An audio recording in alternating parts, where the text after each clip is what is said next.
Bienvenue dans votre émission Coffre aux idées.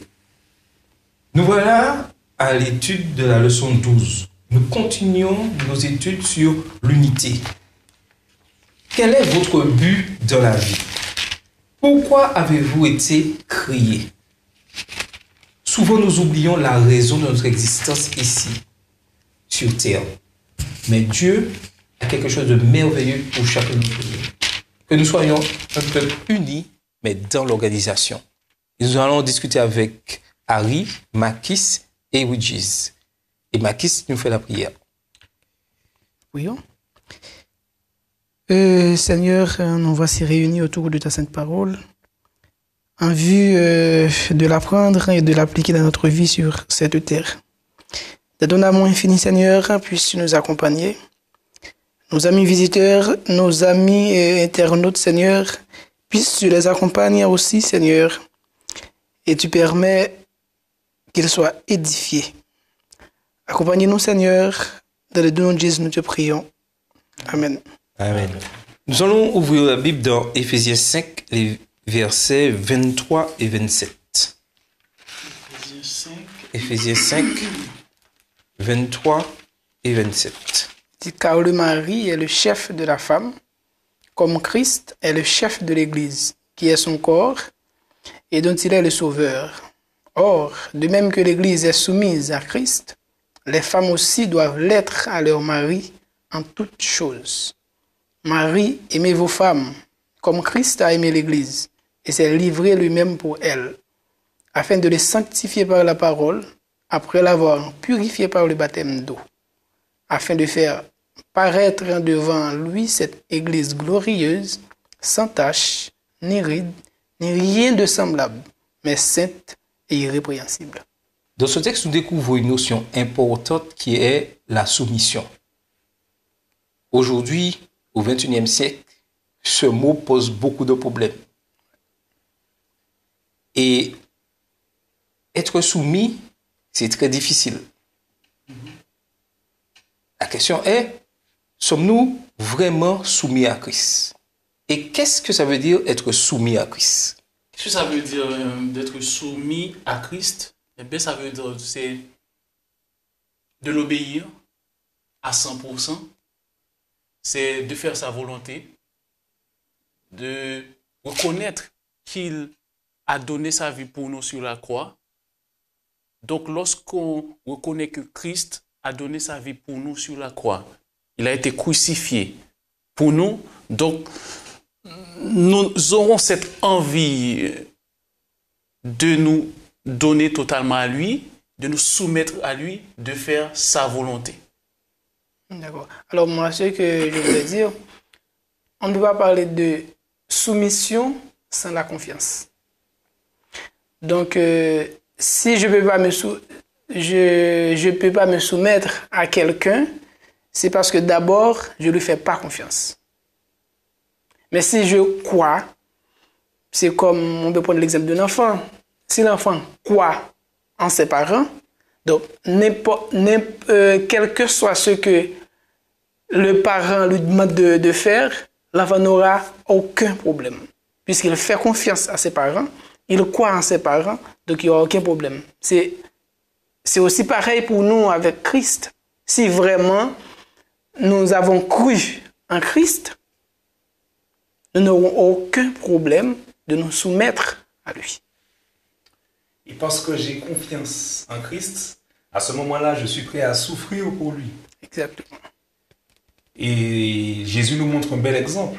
Alors qu'il est dans le jardin de Gethsémani, il aura une déclaration intéressante où il va prier et il dira « Non pas ma volonté, mais ta volonté ». Donc il est en train de montrer que « Seigneur, éloigne de moi cette coupe. Toutefois, non pas ma volonté, mais la tienne. » Et ça nous montre que dans notre chair humaine, dans notre fort intérieur, nous n'aimons pas souffrir. Nous n'aimons pas souffrir pour les causes qui sont les plus nobles. Mais une fois qu'on accepte de se soumettre à la volonté du Père, le Christ nous a montré l'exemple. il était au bord de l'agonie, il avait des grumeaux de sang, mais il dit, non pas ma volonté, mais la tienne au Père. Ça veut dire qu'il reconnaît, qu'il se soumet à la volonté du Père.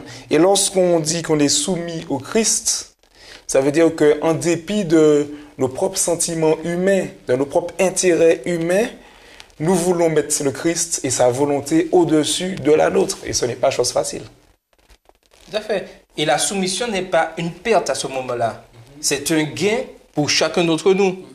De comprendre que c'est Jésus qui doit être le centre de notre vie. La question, comment faire pour que Christ soit vraiment le chef de ma vie? Mais comme là, il vient de le dire, on a Jésus comme notre exemple. Son Père était le centre de sa vie parce qu'il était toujours connecté avec son Père. Souvent, Jésus se retirait pour prier, pour être en connexion avec son Père. Donc, nous, si on veut être en connexion avec Dieu, nous devons le chercher de tout notre cœur. Et il y a un texte de la Bible qui dit que si vous me cherchez de tout votre cœur, je me laisserai trouver par vous. Donc, je le dis comme ça. Donc, ça veut dire que Dieu a la volonté de nous laisser le découvrir. Maintenant, est-ce que nous, on a la volonté? Et comment le faire? C'est de chercher, c'est par la prière, par des moments personnels, par des moments personnels, dans l'étude de sa parole, qu'on peut découvrir, qu'on peut voir, qu'on peut rester connecté avec Dieu comme Christ l'a été avec son Père. Et ça, c'est très important de comprendre, parce que si je ne mets pas le Christ au centre de ma vie, le reste de ma mission au sein de l'Église, ma mission, je dirais, évangélique, ne sert à rien. Et lorsque Christ habite en moi, qu'est-ce qui disparaît? L'homme pécheur, il y a Paul qui l'a dit que si je vis, ce n'est plus moi qui vis, c'est Christ qui vit en moi. Ça veut dire que quand Christ vit en moi, je dois refléter Christ dans mes actions, dans mes propos, dans ma manière de s'habiller. Je dois refléter Christ parce que Christ vit en moi. Il est au centre de ma vie. Et quand il est au centre de ma vie, les autres doivent voir, les autres doivent ressentir que Christ habite en moi. Il est au centre de ma vie. Je suis d'accord avec toi, mais pourquoi les autres doivent-ils voir Christ en moi? Quel est le but de ça? N'oubliez pas, en tant que disciple de Christ, on a un témoignage à apporter à ceux qui ne connaissent pas encore Dieu. Quand moi j'ai accepté Christ, je dois mettre en pratique ce que Matthieu 28 nous a enseigné, d'aller faire de toutes les nations des disciples. Et pour faire de toutes les nations des disciples, Christ doit être au centre de nous. Donc quand les autres nous voient, ils vont dire, celui-là a quelque chose qu'on n'arrive pas à décrire parce que sa manière de faire au bureau, il ne triche pas, Là, on apporte un témoignage pour emmener les autres à connaître qui est Dieu. Donc notre but, lorsqu'on a Christ dans notre vie, au centre de notre vie, c'est de ramener les autres à lui, pas à nous. Tout à fait. Et pour appuyer ce que Widgis dit, Acte 1, verset 8 nous le dit très bien, vous serez mes témoins. Donc le Christ est en train d'expliquer, il est en train de dire en d'autres termes, je m'en vais là-haut, je vais au ciel. Mais pour qu'on me voie, on doit me voir à travers vos actions, à travers votre ministère. Donc vous êtes mon corps, vous êtes les représentants par extension. Ça veut dire que lorsqu'on vous voit, je dois transparaître à travers vos actions, à travers votre ministère. Et c'est ce que le Christ demande justement à ses disciples. En fait, c'est exactement À ses disciples pourquoi d'aujourd'hui. Voilà. Jésus, avant de partir, il a institué l'Église. C'est comme si Jésus nous a donné un mandat pour continuer le travail qu'il avait commencé sur terre. Donc, pour pouvoir bien poursuivre ce travail, nous devons d'abord refléter Jésus, comme Widgis vient de le dire et Harry avait continué. Donc, pour pouvoir vraiment prêcher la parole, Jésus doit demeurer en nous. Et c'est pas à nous de dire, ben voilà, je suis chrétien, je suis un prédicateur. Mais c'est à travers nos comportements, à travers tout ce que nous faisons, même ce que nous mangeons, notre façon d'habiller, notre façon de parler, nos actions, nous devons refléter Christ en tout ça. Et c'est le meilleur moyen de témoigner, le meilleur moyen de prêcher à travers nos comportements. Et ce que j'aime dans tout ça, c'est que Jésus ne nous laisse pas seuls. Parce que de nos propres forces, on n'aurait jamais arrivé à refléter Christ. Il nous a envoyé le Saint-Esprit. Il y a le Saint-Esprit qui est là pour nous enseigner, pour nous aider à comprendre la vérité. Donc aussi, nous devons apprendre à écouter la voix du Saint-Esprit. Parce que le Saint-Esprit va nous révéler les choses qui doivent être détruites dans notre vie pour que Christ puisse habiter, pour que le Saint-Esprit puisse habiter. Donc, nous devons aussi prêter une oreille attentive au Saint-Esprit afin que lui qui soit habité et Christ aussi puisse habiter en nous, qu'on puisse refléter en Jésus. Et ça, c'est très important, surtout que au niveau de la jeunesse, on fonctionne souvent par l'exemple. Et il est important que nos vies puissent vraiment refléter ce que Christ a fait pour tous les hommes. Et notre désir profond, c'est que ce corps s'agrandisse. Est-ce que nous voulons vraiment que le corps du Christ s'agrandisse? Ou nous préférons rester en petit groupe, en petit nombre, dans notre zone de confort et ne pas aller ailleurs? Et des fois, c'est plus facile de rester ensemble, là, tranquillement. Mais aller ailleurs, chercher du monde, c'est faire entrer dans le corps du Christ des personnes qui ne partagent pas, des fois, notre manière de faire. Et qui vont s'unir à nous parce que ils vont décider de s'attacher au Christ, qui est l'exemple. Et une chose très importante, c'est que qui est parfait sur cette terre? Personne. Personne. Personne n'est parfait.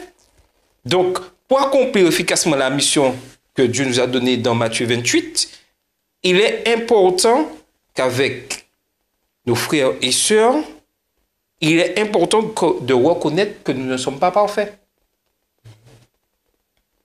Pourquoi? Mais pour reconnaître que nous ne sommes pas parfaits, il faut être humble. C'est pourquoi je dis il faut prêter une oreille attentive à la voix du Saint-Esprit. Parce que souvent, et le Saint-Esprit peut nous parler à travers, le Saint-Esprit peut me parler à travers Harry, peut me parler à travers toi pour me dire, oui, tu sais, ton comportement, et c'est pas comme ça, il fallait agir. Hein. Mais moi qui suis, bon, comme je suis un ancien de l'Église, je suis un pasteur, Harry qui est juste un membre d'église, tu viens me voir pour me dire que je ne devrais pas prêcher comme ça, je ne devrais pas dire ça sur la chair, je vais regarder Harry. C'est pourquoi il faut être humble dans le ministère. Lorsqu'on accepte Christ, nous devons être humbles et c'est là le Saint-Esprit va pouvoir nous enseigner à grandir pour représenter Christ. Je suis d'accord avec toi, hein? Il faut être humble. Mais je pense aussi qu'il faut comprendre, puisque naturellement, lorsque nous commettons une erreur, nous réclamons vraiment de l'indulgence. Nous réclamons le pardon. Je ne suis pas parfait. Mais lorsque c'est l'autre qui commet l'erreur, nous sommes plus aptes à dire « il n'aurait pas dû faire comme ça ». Donc, qu'est-ce qui va changer la donne dans ce domaine-là? Et c'est pourquoi nous devons comprendre la mort de Jésus sur la croix. Lorsqu'on comprend ça, on comprendra que nous ne sommes pas meilleurs que... Je ne suis pas meilleur que Harry et que Makis, que toi. C'est ça, nous devons regarder à Christ, regarder la croix, ce que Jésus a fait pour moi sur la croix. Je suis un pécheur, j'étais perdu. Jésus a laissé son trône pour venir donner sa vie pour moi, afin que moi je puisse avoir accès à la vie éternelle. Pourquoi ne pas donner la chance à cette personne qui a péché de vivre, de recommencer avec Dieu? Donc lorsqu'on comprend ce que Jésus a fait pour nous sur la croix, je pense qu'on va donner aux autres leur chance. On peut faire des erreurs. Nous sommes des pécheurs, mais par contre, il ne faut pas cultiver le péché. Nous sommes d'accord. Et c'est là qu'il est important de changer notre logiciel. Souvent, il nous est plus facile de parler des choses, des actions mauvaises, de ce qui s'est mal passé. Souvent, il nous est plus facile de dire du mal des autres. Et cela crée la désunion. Donc, si aujourd'hui, nous voulons créer l'unité, il faut que nous apprenions à parler en bien de nos prochains. Et si chaque jour, nous prenons l'habitude de parler en bien, lorsque mon prochain commettra une erreur, ça passera, même si je le reprendrai. Je vais te reprendre, je vais te dire ce que tu as fait, mais ça va passer en seconde zone puisque nous avons pris l'habitude de parler, de nous encourager et de garder toujours l'aspect positif. Mais qu'est-ce que tu dis à quelqu'un, tu diras à quelqu'un qui cultive le péché? Comment tu vas traiter cette personne? Tu sais que, c'est vrai, tu as déjà dit à la personne, mais non, tu as fait ça, il ne fallait pas faire ça. Et la personne refaire. Donc, comment tu vas traiter cette personne? Mais Paul donne la réponse. Prenons Galates 6, les versets 1 et 2. Paul nous donne la réponse de quoi faire dans ces cas-là. Galates 6, les versets 1 et 2. Galates 6, versets 1 et 2. Frères, si un homme vient à être surpris en quelque faute, vous qui êtes spirituels, redressez-le avec un esprit de douceur. Prends garde à toi-même de peur que tu ne sois aussi tenté. Portez les fardeaux les uns les autres et vous accomplirez ainsi la loi de Dieu. Alors, voilà, je suis d'accord. Alors la question est, pourquoi il nous est si difficile d'appliquer cela? Pourquoi des fois, dans nos communautés, dans nos comités, nous avons plus tendance à vouloir faire des exposés sur la faute? Mais en fait, je l'ai déjà dit, lorsqu'on comprend la croix, on fera plus attention à ce qu'on dit, comment traiter les autres. Est-ce qu'on comprend le sacrifice de Jésus sur la croix? C'est ça. C'est lorsqu'on comprend ça, on va pouvoir mettre ça en pratique. Ça là. Et tout autant qu'on ne comprend pas que nous étions des pécheurs, que Christ a donné sa vie pour nous donner accès à la vie éternelle, donc on va toujours exposer les autres, on va toujours passer du temps à parler mal des autres. Écoute, Charles, c'est que face à un tel comportement, nous devons d'abord déterminer qu'il nous manque quelque chose. C'est que nous n'avons pas Christ en nous. Oui, si nous pouvons avoir un tel comportement. Donc, lorsque nous avons Christ en nous, d'abord, nous devenons sages. Nous devenons humbles. Voilà. La personne a péché, comme je ne me rappelle pas exactement le verset, le fait que nous donne les démarches. Matthieu. Exactement, qu'est-ce ce que nous devons faire? Donc, si à plusieurs reprises, nous allons voir le frère, la sœur, et puis il continue à commettre le même péché, donc là, nous savons maintenant quoi faire. Parce que nous avons Jésus, il est là. Je suis d'accord avec toi, mais j'insiste. Il peut tout faire. Oui, mais j'insiste sur l'esprit de douceur dont Paul parle là. Et moi, je pense que l'esprit de douceur passe par l'expression de mettre notre ego de côté et de toujours regarder là où nous étions. Mais si nous avons Christ. Et regarder qu'est-ce que Christ, lorsque j'étais dans le péché, qu'est-ce que Christ a fait pour me sauver. Et l'esprit de douceur passe par pas accepter le péché, mais accepter le pécheur et tout faire pour qu'il abandonne le péché. Et aussi toujours l'encourager à s'en sortir. Mais le plus souvent, lorsqu'une situation délicate arrive dans nos communautés, et je dirais même dans nos petits groupes de comités, nous avons plus tendance à vouloir expliquer la faute, chercher à décrire l'événement de la faute, qu'à penser le pécheur qui souffre dans cette situation. Est-ce que vous voyez ce que je veux dire? Et c'est ça qu'il faut changer. Et c'est pourquoi je posais la question, et Talola, qu'est-ce qu'on peut faire avec quelqu'un qui cultivent le péché. Par exemple, Matthieu 5 nous a donné les démarches à suivre. On a respecté tout ça. Et cette personne continue à demeurer, à faire souffrir l'Église. Parce que souvent, il y a des choses que les gens font qui mettent l'Église dans une situation très délicate. Donc, il faut penser aussi au groupe, à l'unité. Si une personne peut mettre la désunion, nous, en tant que dirigeants, il y a des décisions à prendre. Surtout si on avait respecté les démarches à suivre. Tout à fait. Mais en tant que dirigeant... Mais ça ne veut pas dire qu'on n'aime pas la personne. Hein. Nous sommes tout à fait d'accord. Mais en tant que dirigeant, pour pouvoir réussir à aborder ce genre de cas, parce qu'il y aura toujours des cas qui sont complexes, il faut qu'on soit déjà un leadership serviteur. Voilà, tout à fait. Et ça veut dire quoi, être un leader serviteur? Je laisse Harry parler. Être leader serviteur, ça voudrait dire que nous ne sommes pas là dans un premier temps pour appliquer une sanction. Nous ne sommes pas là pour montrer que le pouvoir est entre nos mains, donc on va statuer forcément sur un cas.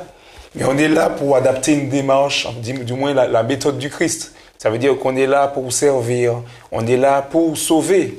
Après, cela ne veut pas dire qu'on est permissif, qu'on va tout laisser passer. Mais ça veut dire que la douceur est la méthode utilisée. L'amour est la meilleure arme qu'on utilise pour ramener l'autre à la transformation, pour ramener l'autre au changement. Puisque, même en psychologie, on le voit, si on persiste à accuser quelqu'un, à dénigrer cette personne pour lui montrer son erreur, c'est clair qu'au contraire, qu'est-ce qu'elle va faire? Elle fera que s'enfoncer. Et je me dis que Jésus était le meilleur psychologue. Il avait la meilleure approche. Et sa meilleure approche, c'était l'amour. L'amour pour l'autre. Et de par son amour, il a toujours montré une approche qui montrait à autrui qu'il avait de la valeur. Et parce qu'il avait de la valeur, il pouvait changer de fonctionnement. Et Jésus faisait de tout son possible, et aujourd'hui il fait toujours de tout son possible pour ramener une âme perdue à lui. Après, si l'âme persiste, bien entendu, à l'échelle même de l'Église, on ne pourra pas dire à une personne, bon, tu fais tel péché, tout ça, tu auras des positions importantes de leadership au sein de l'Église, où tu pourras assumer telle fonction. Cela n'est pas possible. Donc il y aura peut-être une certaine mise à pied, une censure ou une radiation en fonction des cas. Mais là encore, le manuel d'Église est clair au-dessus. C'est après avoir tout tenté pour ramener le frère dans le droit chemin qu'on applique ceci. Et quand bien même qu'on applique ceci, il y a un suivi après. Donc ce n'est pas un abandon. Donc c'est vrai que le pécheur est responsable de ce péché. Mais en tant que chrétien, on n'a pas le droit d'abandonner même le pécheur à cause de son péché. Et on a l'exemple de Christ, lorsqu'il s'est retrouvé avec les disciples au lavement des pieds, où il dit, parmi vous, il y en a un qui n'est pas uni avec nous, qui a des projets déplacés. Mais Jésus sait c'est qui. Il aurait pu, par toute la puissance qu'il avait, le mettre de côté.